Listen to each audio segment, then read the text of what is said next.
నకిలీ భాగోతాన్ని బయటికి తీసిందేవారు. ఆ ఇష్యూలో సొంత పార్టీ నేత ఇన్వాల్వ్మెంట్ ఉందని గుర్తించి సస్పెండ్ చేసింది కూడా టీడీపీనే. కానీ ఓవరాల్ ఎపిసోడ్లో కూటమి కార్నర్ అవుతోంది.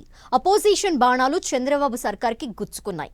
నకిలీ మద్యం ఇష్యూపై తాను వివరణ ఇవ్వాల్సి రావటం సీఎం చంద్రబాబుకి కూడా అసహనం కలిగించింది.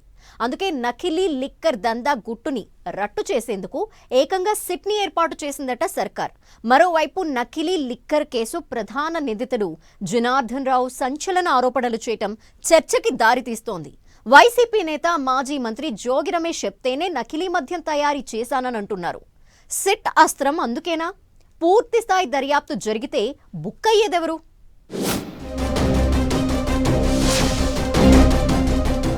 నకిలీ లిక్కర్ కేసు దర్యాప్తునకు సిట్ ఏర్పాటు. లిక్కర్ లింకులన్నీ బయటకి రాబోతున్నాయా? సిట్ రంగంలోకి దిగితే బుక్కయ్యేది ఎవరు? సిట్తోనే వైసీపీకి కౌంటర్ ఇచ్చే ప్రయత్నమా? నిజాన్ని నిర్భయంగా చెప్పి కూడా ఒక్కోసారి మాట పడాల్సి వస్తుంది. ఇప్పుడు ఏపీలో కూటమి సర్కారు కూడా ఇదే పరిస్థితిని ఫేస్ చేస్తోందట.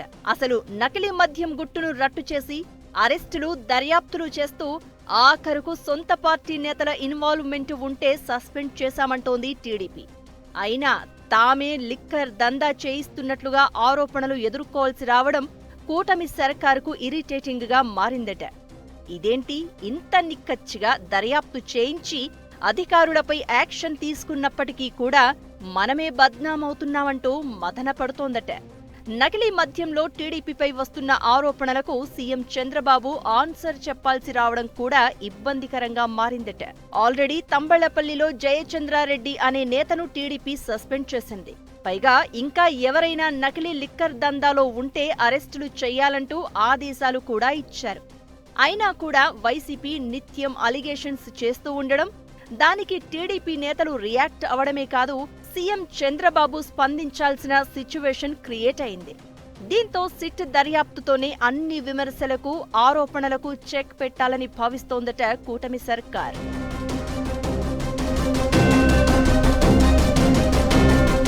నకిలీ మద్యం వ్యవహారంలో ఏదో కుట్ర దాగి ఉందని కూటమి అనుమానిస్తోందట. తమ పార్టీ నేతలను ముందు పెట్టి వైసీపీ నేతలు తెర వెనుక ఉండి లిక్కర్ దందా చేశారు అన్నది టీడీపీ డౌట్ అంటున్నారు. అందుకే సిట్ను వేస్తే ఇంటి దొంగల భాగోతం బయటపడడమే కాకుండా వైసీపీ నేతల క్రైమ్ స్టోరీ కూడా వెలుగులోకి వస్తుందని భావిస్తోందట కూటమి సర్కార్. నకిలీ మద్యాన్ని గుర్తించేందుకు ఎక్సైజ్ సురక్ష పేరుతో కొత్త యాప్ను తీసుకొచ్చింది. నకిలీ మద్యం అనేది కూటమి ప్రభుత్వంలోనే మొదలైంది కాదని, ఇది వైసీపీ హయాంలోనే స్టార్ట్ అయిందని చెప్తోంది ప్రభుత్వం. 2019-24 మధ్య నకిలీ మద్యం ప్రారంభమైందని, గంజాయి, డ్రగ్స్ దందా కూడా అప్పట్లోనే విచ్చలవిడిగా పెరిగిపోయిందని అంటున్నారు. నకిలీ మద్యం వెనుక కుట్ర ఉందని, ముసుగు వీరులు ఉన్నారు అనేది కూటమి సర్కార్ చెప్తున్న మాట. వైసీపీ ప్రభుత్వంలోనే క్వాలిటీ లేని లిక్కర్ వ్యవహారం వెలుగు చూసిందని, అప్పటి లింకులే ఇప్పటికీ కొనసాగుతున్నాయంటోంది ప్రభుత్వం.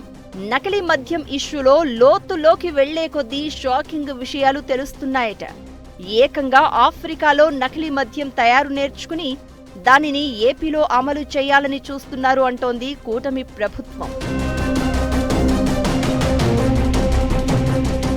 రాష్ట్రంలో ఏ కారణంతో చనిపోయినా నకిలీ మద్యం వల్లే అని వైసీపీ ప్రచారం చేస్తుందని సీఎం చంద్రబాబు ఫైర్ అవుతున్నారు.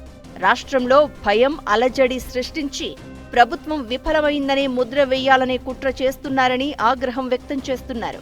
అయితే నకిలీ లిక్కర్ కేసు వెలుగులోకి వచ్చినప్పటి నుంచి ఓ టాక్ బలంగా వినిపిస్తోంది. లిక్కర్ దందా విషయంలో ఇప్పటికిప్పుడు టీడీపీ నేతలు ఆరోపణలు ఎదుర్కొంటున్నా వారి వెనక ఉన్నది మాత్రం వైసీపీ నేతలే అన్న గుసగుసలు వినిపిస్తున్నాయి. ఇదే విషయంపై సీఎం చంద్రబాబుకు సమాచారం అందిందట. దాంతో సిట్ దర్యాప్తుతో అన్ని లింకులు బయటకు వస్తాయని, వైసీపీ ఆరోపణలకు పూర్తిస్థాయి విచారణతోనే చెక్ పెట్టాలి అనేది చంద్రబాబు వ్యూహమట. ఏపీలో కల్తీ లిక్కర్ మీద రాజకీయ దుమారం రేగుతోంది.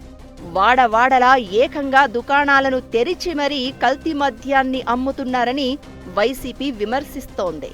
విపక్షం ఆరోపణలను సీఎం చంద్రబాబు సీరియస్ గానే తీసుకున్నారట. వైసీపీ చేస్తున్నదంతా ఫేక్ ప్రచారమని, సిట్ దర్యాప్తుతోనే క్లారిటీ ఇవ్వాలని డిసైడ్ అయిందట కూటమి సర్కార్.